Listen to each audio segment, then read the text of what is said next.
32 years ago, in an iconic moment of national shame, the United Kingdom effectively abandoned its European currency peg.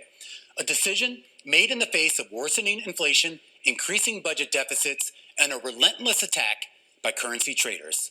Among those traders was George Soros, who was convinced the government wouldn't raise interest rates enough to keep the pound within that pre-euro system of linked rates. He was right. While the government dragged its feet, investors feasted, sending the pound lower and lower and lower. The Chancellor of the Exchequer, Norman Lamont, he did fight back in the weeks and months ahead of Black Wednesday, even raising interest rates 200 basis points on September 16th alone, while the Bank of England spent billions trying to prop up the pound. It didn't matter. Traders had already hit warp speed, dumping the currency faster than the government could buy. So at 7:30 p.m., as the skies went dark on that Black Wednesday, Chancellor Lamont walked out of the Treasury building in London, and things got even darker. He told his country the UK was withdrawing from the European exchange rate mechanism, that against the advice of numerous economists and investors, the country had just joined 2 years prior. It was a political humiliation. But for currency traders, it was a financial boon. George Soros has referred to September 16th as White Wednesday, given the $1 billion profit he made shorting the pound. That was a trade that turned him into an international superstar, Fleet Street dubbing him the man who broke the Bank of England. And Britain wasn't the only loser. Italy temporarily left the European regime.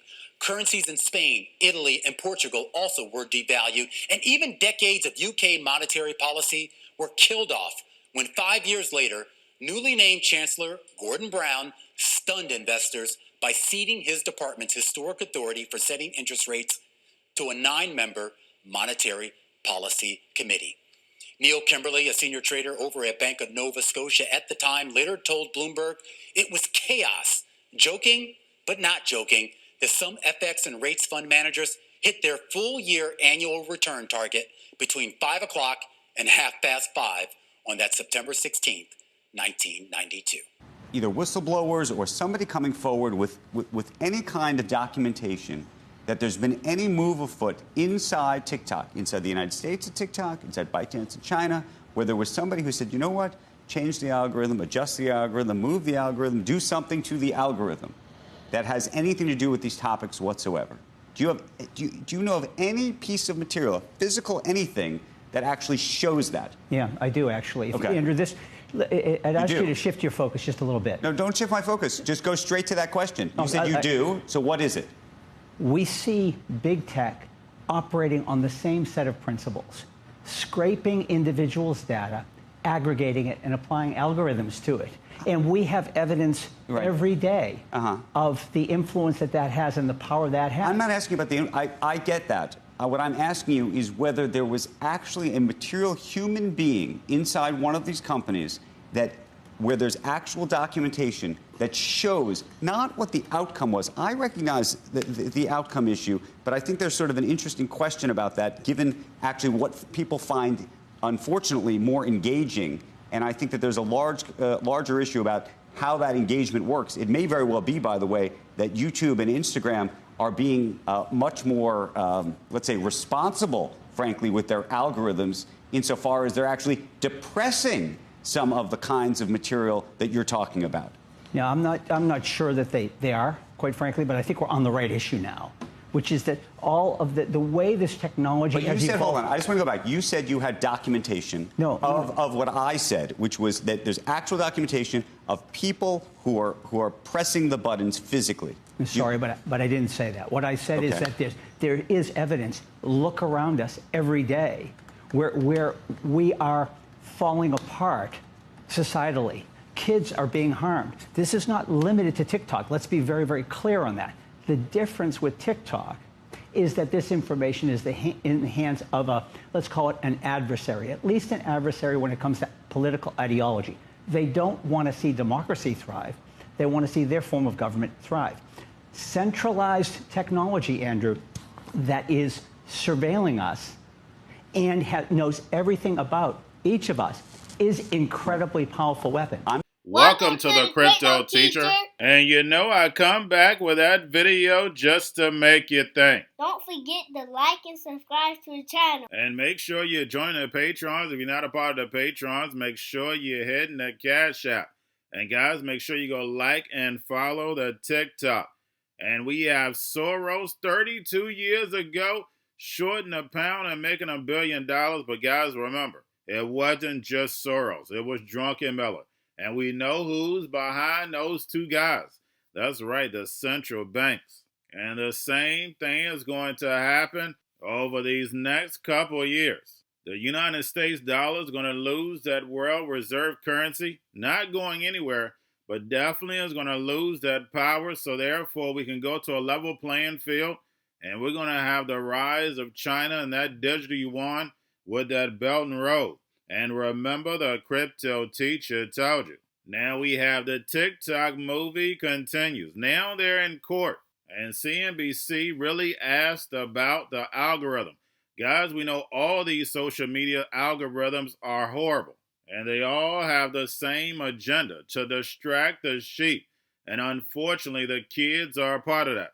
But all these social media sites are used for the same purpose and will lead to social credit, social shopping, social working inside the metaverse. When you're on Facebook, you now have AI summarizing the conversations.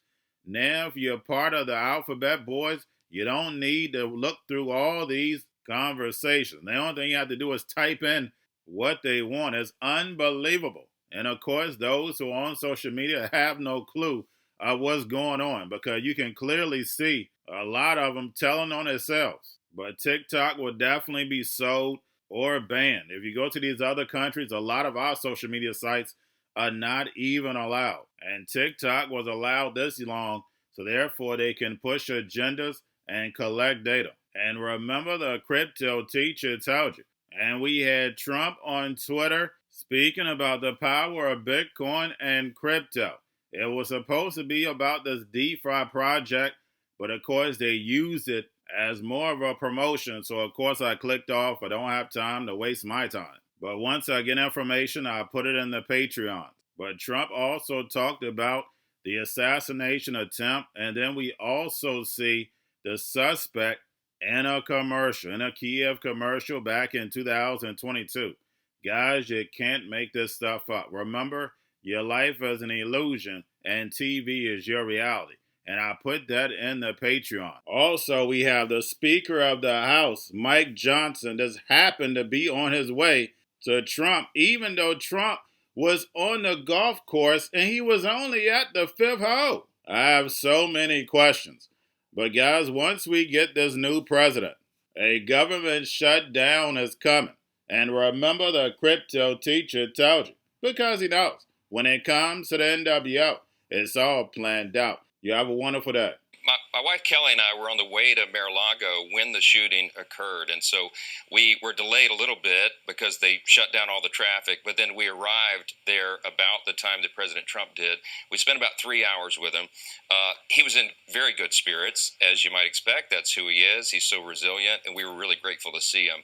You know, I said this, and we'll all be talking about this for quite some time. There's no leader in the history of America that has been so attacked and has remained so strong and so resilient. He's one of a kind. He is not going to stop fighting for the American people, and it was really encouraging for us to sit and visit with him right after that happened. It's a remarkable thing, and Kelly and I spoke with him at great length about that, because it is something that no one can deny.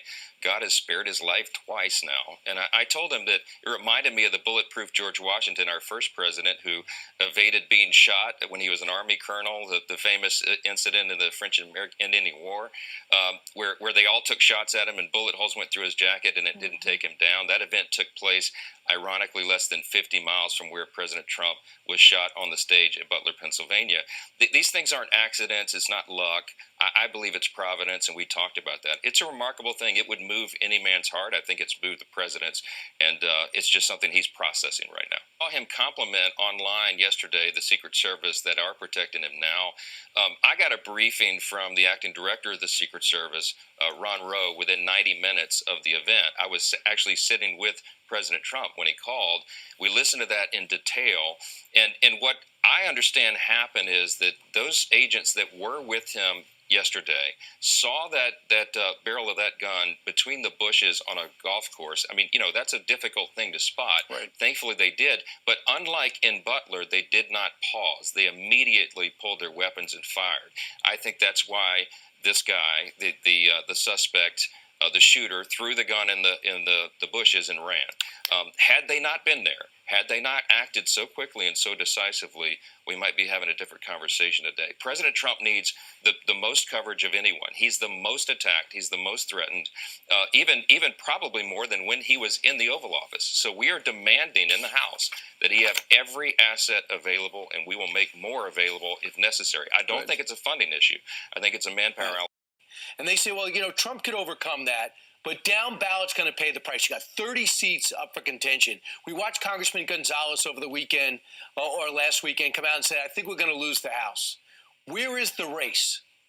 Don't buy it. We're doing very well. I'm very bullish about November. I've been traveling the country nonstop so far, done campaign events in over 204 cities in 40 states now. I can hardly keep track, but everywhere we go, there's an energy on the ground. We are going to win the House and the Senate, and Donald Trump is going back to the White House, but we need everybody to stay involved. We got to make it too big to rig, as President Trump says. He and I talked about that at length yesterday as well. We're very bullish. I'm convinced we're going to grow the House majority. The Senate, it will come back to our control, and President Trump's getting another term, and we'll fix this country. Going to a different economy. And we're going to be learning more about that as we go. But clearly, we're learning that things can be done from remote locations. We're learning that technology can replace people even more than we thought. We're not going back to the same economy. We're recovering, but to a different economy, and it'll be one that is more leveraged to technology. And I worry that that is going to make it even more difficult than it was for many workers. In Silicon Valley, and my friends who work in technology know that what we did to the manufacturing workers, we are now going to do to the retail workers, the call center workers, the fast food workers, the truck drivers, and then even bookkeepers, accountants, insurance agents, lawyers, and on through the economy. So what happened to the manufacturing workers is a very clear sign. And so we'll import Chinese-based CBDC technology. So it's going to be CBDC in a box provided to you by the People's Bank of China. But every stock, every bond, every currency, every commodity, every piece of art, every private business, every piece of real estate will eventually be a token on a blockchain, an entry on a ledger, permanent and immutable. We will have truth instead of trust, and we will save over $7 trillion a year. 6 to 8% of global GDP is wasted by the friction of the trust industry that's necessary when you have dual entry accounting. With triple entry accounting, which is what a blockchain is, we get rid of all of that friction. It's a beautiful future. Like what you see in China and their social credit scoring systems, right? If we get identity wrong, it could be a tool to enslave humanity. And if we get it right, it could be a tool to liberate humanity. And as an American, I'm obviously rooting for the one that's on the side of freedom. Bitcoin is an international asset. And also, I do believe the role of crypto is, it's digitizing gold. I actually believe this technology is going to be very important. Look at it. We have been part of a huge revolution in investing through ETFs.